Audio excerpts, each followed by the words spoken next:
Pues ese va a ser uno de nuestros temas en la mesa ancha, que ustedes saben, en estos días es mesa ancha electoral, para que ustedes también tengan la oportunidad de conocer los candidatos al Congreso. Así que se los voy a presentar de una vez. Está con nosotros el ex superintendente Luis Carlos Leal. Luis Carlos, bienvenido. Hola Maritza, buenos días para ti, para toda la audiencia de RCN y de Mesa Ancha. Un saludo muy especial. Luis Carlos Leal, candidato al Senado de la República por el Frente Amplio Unitario número 10. También está con nosotros quien hacía parte o era la cabeza de la red de veedurías ciudadanas, Pablo Bustos. Pablo Bustos, 17, Senado, ahora Colombia. Gracias por la invitación. ¿Eso Maritza. qué es, una lupa? Esta es la lupa para seguir cazando ratas ahora desde el Congreso de la República. Bueno, Más cerquita de ellos que nunca. Y en nuestro extremo derecho está un ex colega de esta casa periodística que estuvo justamente en este set hace algunos años, Hassan Nazar. Hassan, bienvenido. Marisa, gracias por la invitación y a mis compañeros también. Extremo derecho de la mesa. Pero De la aquí mesa. estamos en el Centro Democrático, número 106, Cámara por Bogotá. Ese es el número para votar. Bueno, arranquemos entonces hablando de un nuevo decreto de emergencia social y económica que uno diría es un estado de excepción, pero se nos volvió recurrente. Luis Carlos.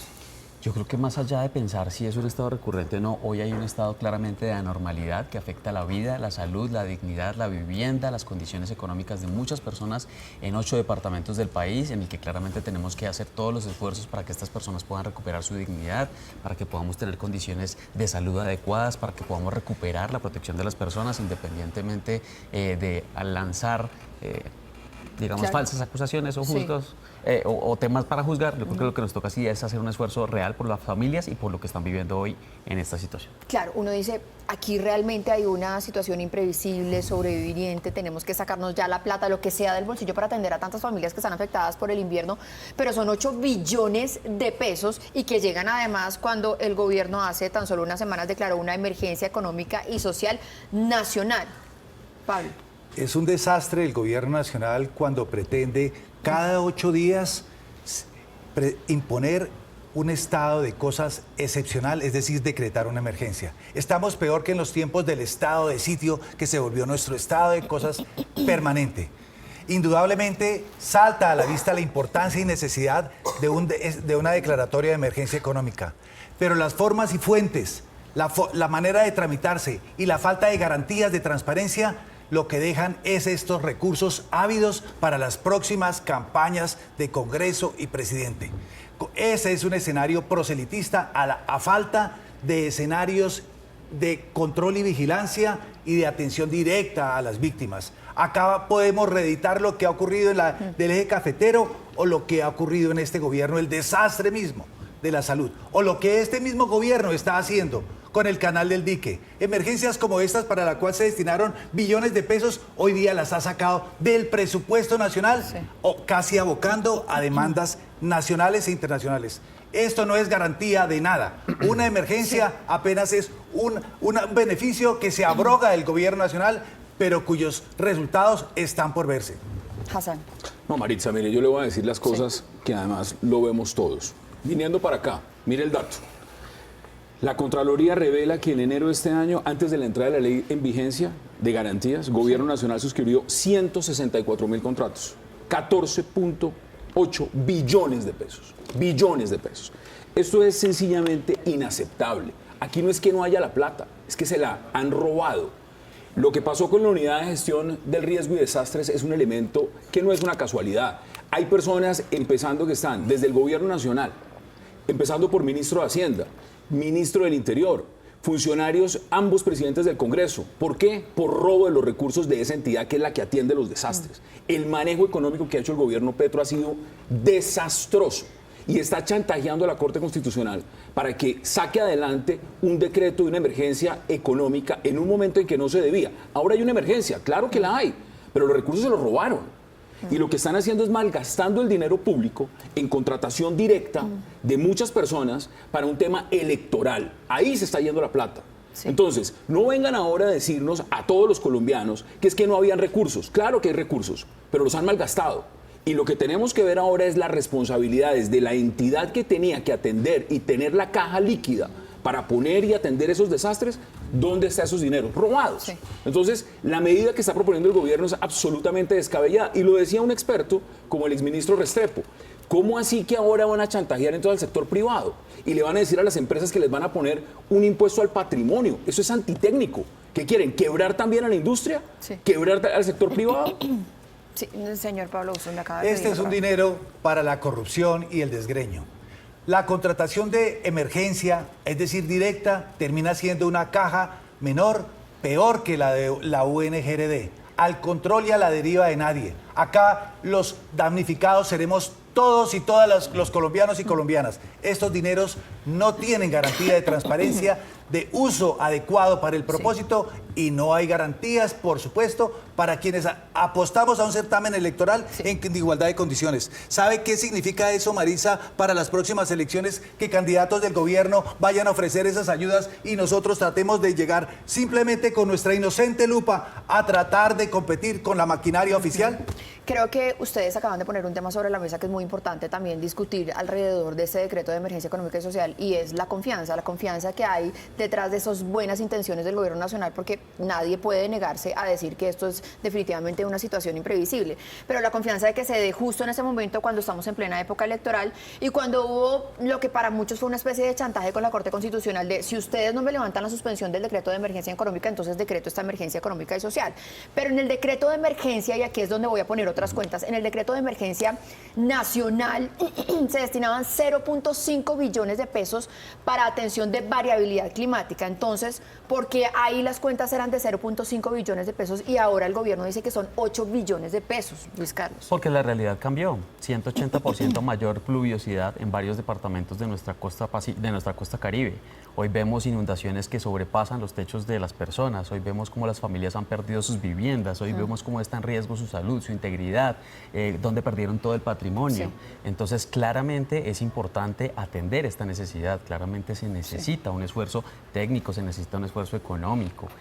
Bien, yo entiendo que el tema de la confianza institucional se haya perdido, y es que es más que lógico, porque no es de ahora. Históricamente el Estado lamentablemente no ha montado la institucionalidad como la debería montar para poder cuidar y proteger los recursos. Hablemos, por ejemplo, de la salud. Cuando yo llegué a la superintendencia, lo más grave para mí fue ver que la superintendencia no estaba montada, que durante muchos años el Estado se dedicó a montar instituciones de papel que tienen responsabilidad tan importante para proteger recursos fundamentales como son los de la salud. La superintendencia en esa época, en 2024, vigilaba 80 billones de pesos solo con Excel, sin seguridad Luis Carlos, informática, ahorita sin vamos a tener pasar. realmente la capacidad y permitiendo que en ocasiones anteriores precisamente pasara esas cosas que hemos denunciado que han pasado históricamente, que son no tener un Estado capaz de tener gobernanza de datos para poder vigilar lo que realmente pasa, y eso es una crítica histórica. Y yo creo que con dolo y con negligencia se ha montado un Estado así durante mucho tiempo.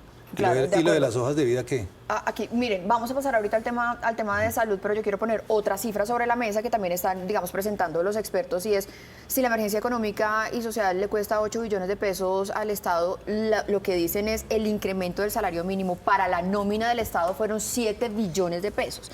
Es decir, no hay ahí también como un tema de desbalance en las cuentas públicas frente a estas emergencias, entonces se quedaron sin con qué atender cosas imprevisibles.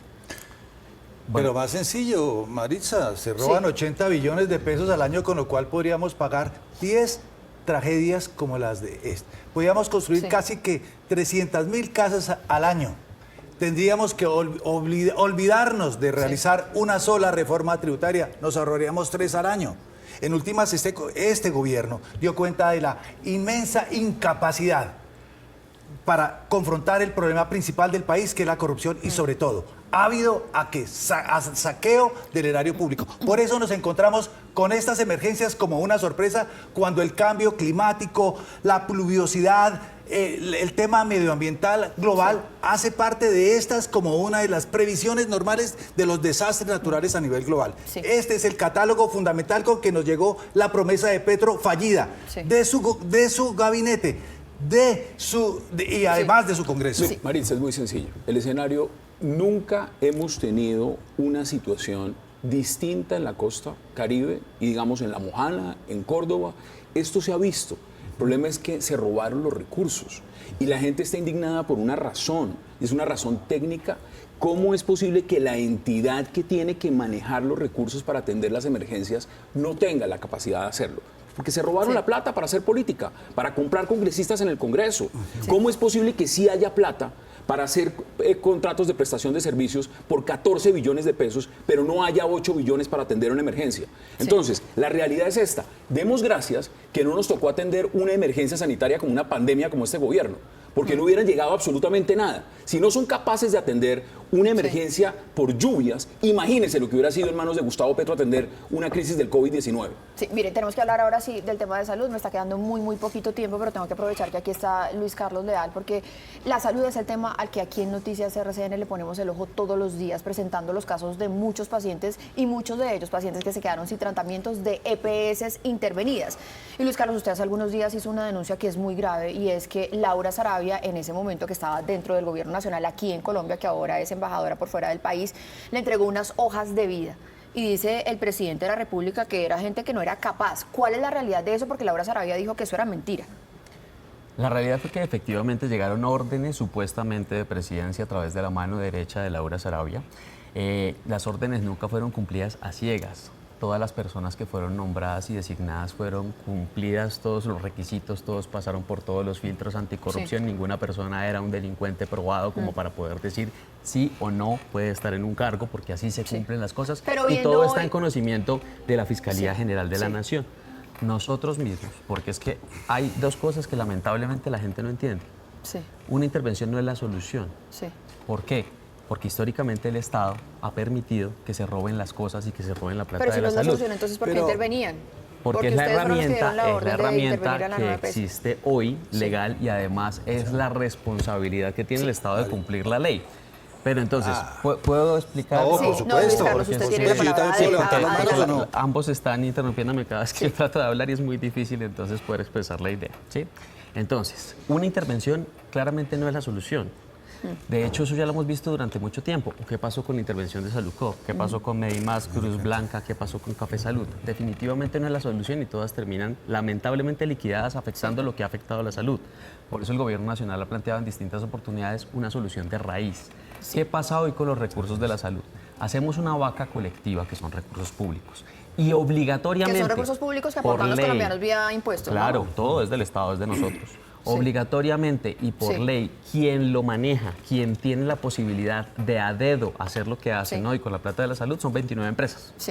29 empresas que no son manejadas por el Estado, independientemente si estén intervenidas o no. Es más, sería ilegal, sería prevaricar si las personas que se ponen como interventores fueran subordinados de la superintendencia, porque eso no existe. Por ley, la superintendencia, al contrario, tiene que continuar vigilando lo que pasa. Lo que hizo la superintendencia fue efectivamente vigilar si estas personas estaban haciendo o no su trabajo. No nos digamos para mentiras, poder llevarlas a la Fiscalía General de la Nación. Tengo que Lo darle que hemos rápidamente dicho es que la también la Fiscalía palabra es la que tiene que dar las No nos van a respuestas. meter los dedos en la boca a los colombianos diciendo que el sistema del magisterio funcionó. Los mismos maestros que votaron copiosamente por Petro dicen que el sistema fracasó. ¿Y quiénes fueron los primeros que denunciaron eso? Nosotros, desde la red de veedurías. Nos habla que la superintendencia no sirve de nada. Claro. ¿Y cómo hicimos nosotros desde la ciudadanía desmontar el sistema de salud, el saqueo de Saludcop? Y más aún, estamos frente al tema de las hojas de vida. ¿Cómo así que no tiene usted? ¿Cómo así que no revisó las hojas de vida? ¿Cómo así que no estaban envenenadas? ¿Y qué es lo que...? Eso es mentira. Él acaba de decir que perdóname, y Jaime, perdóname, Marisa, finalmente, Jaime Ramírez Cobo fue el mismo que le llevó las hojas de vida a este señor y que se las entregó también para la ONGRD a los congresistas. Lo lamento mucho por el doctor Leal, porque además creo que no aprendió una lección importante cuando uno entra a lo público. El único que tiene fuero y que se salva de investigaciones por omisión de la Comisión de Acusaciones es el presidente de la República. Él, que es un hombre joven, se está exponiendo por las decisiones de ese cargo a una situación penal administrativa muy grave. Es ex superintendente de salud. Uno no pasa por un cargo de esos y dice es que yo recibo unas hojas de vida y sí me las recomendaron y pasé y me parecían que eran idóneas. No, hay una responsabilidad enorme. Era el sistema de salud y lo reventaron. Maritza, reventaron el sistema de salud. No lo reventó cualquiera, lo reventó el gobierno de Gustavo Petro. Hay una señora que es la ministra Corcho y está el ex superintendente que tiene que responder por ese fiasco que hicieron a la salud. Nosotros mismos decir que nosotros que eran hojas de vida no se puede. Por eso estamos exigiendo esa respuesta. Yo sé que es un tema Ojalá como que pasó con realmente 9PS, la necesitan. Fiscalía Luis Carlos impute los tiene cargos que 30 tiene que segundos, imputar. 30 segundos muy rápidamente para Lo responder. denunciamos Se me acabó el con tiempo. la 9PS. Nosotros fuimos los que pusimos en conocimiento el desfalco que había en la 9PS. Hoy la Fiscalía está Sí. imputando cargos, nos está dando la razón que efectivamente lo que nosotros hicimos fue poner sobre la mesa lo que lamentablemente antes nunca se había puesto. Pues Salud mire, denunció la Contraloría, no la Superintendencia de ese Miren, momento. la crisis de la salud. Esto demuestra que definitivamente es uno de los grandes problemas que tiene que llegar a resolver la próxima administración y al que también le tiene que meter mano el próximo Congreso. Y por eso les estamos presentando a ustedes aquí a todos los candidatos. Es un tema que se tiene que poner sobre la mesa. Señores, muchísimas gracias. Muchísimas gracias a ustedes tres, como a todos los que han pasado por acá. Muchos éxitos también en esta campaña porque se necesitan voces de todos lados que hablen desde todos los puntos de vista. Esta es la mesa ancha electoral. Hacemos una breve pausa, ya volvemos.